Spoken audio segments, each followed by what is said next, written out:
Fassbender, he'd never met Steve Jobs, nor had you. Well, he was amazing because he had this enormous, it was like 200 pages of dialogue, most of which was his. And so he had to memorise that and then get through that stage of memorising. So he didn't sound like Aaron Sorkin. So he sounded like Steve Jobs, or our version of Steve Jobs. And he was extraordinary.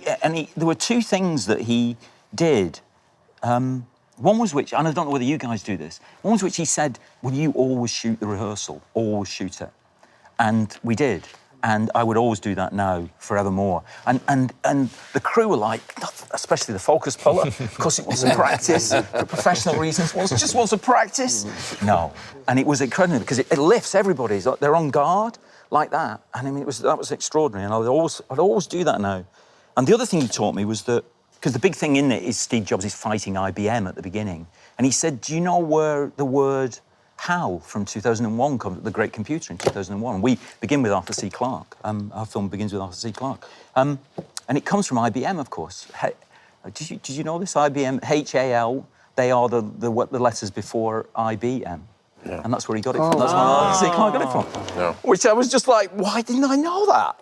I had 3 different accountants try to explain it to me. The whole place has to be streamlined. Start with 2 of the accountants. I started with the Apple... Can you come off stage? We're going to go backstage for a moment. I started with the Apple II team because we don't, make that anymore. Just acknowledge the top guys. Have a mimosa and relax. You will not blow me off right now, Steve. The top guys... There are no top guys, all right? On the Apple II team, there are no top guys. They're B players, and B players discourage the A players. Danny, what's the biggest problem for you facing film today? Well, I suppose we've just come off a bruising kind of experience with Steve Jobs trying to open it out much wider in America. So we've kind of failed, really, to reach that widest audience. And I think probably we all believe in that you should reach that widest audience, because this is not a club. It started as its origins are kind of like ordinary people at the end of a tough week. They just want to go and lose themselves in some extraordinary idea or image or creation. You've got a time capsule. You're going to put one moment in film, in the history of film, in that time capsule for the future alien races. What moment in film would you choose? Oh, it's the bone, isn't it, in 2001? It's that cut, isn't it? From the bone to the spaceship. Maybe the best edit in history. Yeah, there you go. That says something about us. One memory of working on a film, one memory of a scene you've done, what would the memory be?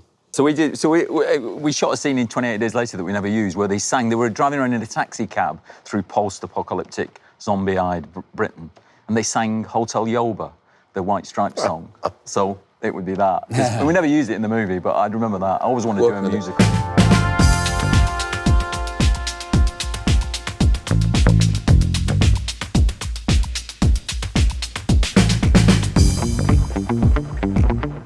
Do you have any regrets? So I did this little kids film, family film. I'm very, very proud of it, called Millions. And it's a beautiful little film about a boy and his mum.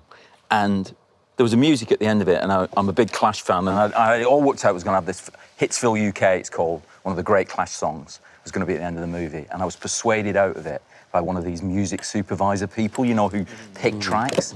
He persuaded me out of it to use something else. And like when you said it, that's the only thing I could think about. Have any of you had a moment in your careers where you just were despaired and thought, I'm going to give up and do something else? I made a space movie, and it's called Sunshine, which is weird, making space movies, because you are in the footsteps of the people who've been there before, principally him. Yes. And I developed this theory because it was so tough defying gravity.